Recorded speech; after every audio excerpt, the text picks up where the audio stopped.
Hey everybody, Alex Miller at Capnion here. I'd like to talk about a subfield of artificial intelligence called facial recognition, which is pretty easy to understand at a surface level by the name. The idea is that an algorithm would look at a digital picture of you and then would map that picture onto some kind of personal information about you, like your name.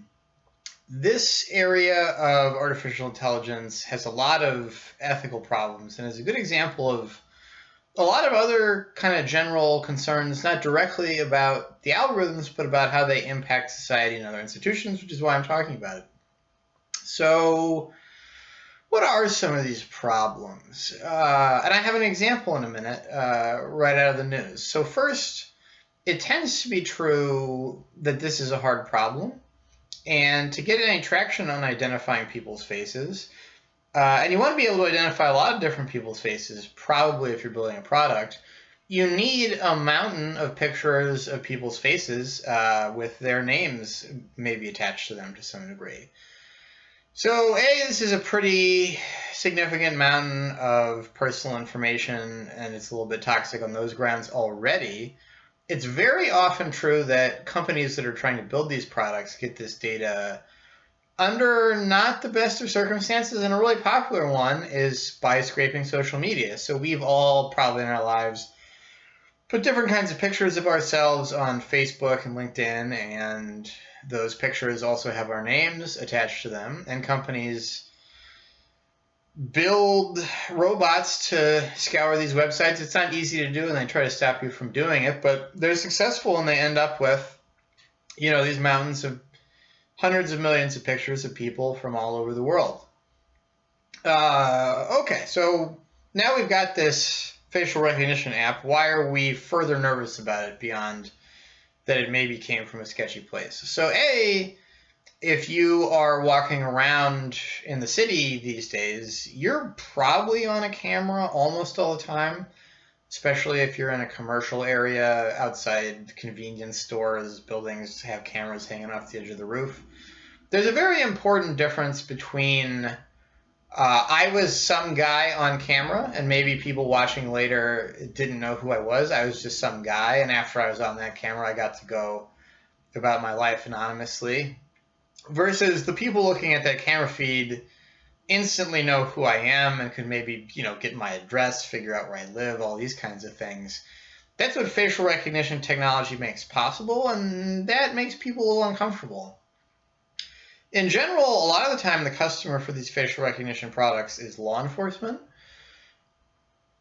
China is, I think, about as far down this road as anybody. Maybe it's a good thing you could say that it's easy to figure out who on a camera did the crime, but I think, at least in the United States, people don't really want to live in a world where a robot sees you littering and you get mailed a ticket. That seems a little intrusive. It's debatable whether this is a good idea. There's an extra layer if you want to talk about algorithmic bias.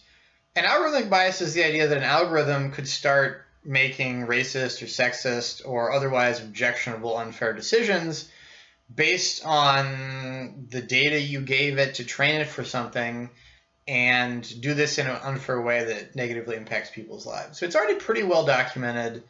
A lot of the times, these facial recognition algorithms will only do a good job on whoever is in the kind of most dominant category of phenotype and the data that was used to train it. So in the United States, this would typically be European American people with pale skin. If you have really dark skin, it might be more confused. You might get a letter about someone else's littering ticket wrongly, unfairly, or worse. And it's not always easy once you build these algorithms to see that they have these problems. So here's an example. Clearview AI is this company that did exactly what I said. They scraped social media and other sources on the internet to get hundreds of millions of people, their information and pictures about them to create a product for law enforcement. It was recently decided in Australia, which has a stronger national data privacy law than the United States, this wasn't okay. The Office of the Australian Information Commissioner ordered this company, Clearview AI, which I should note was in the news for being semi-scandalous a while ago as well, to delete all its information on Australian citizens. Okay, great.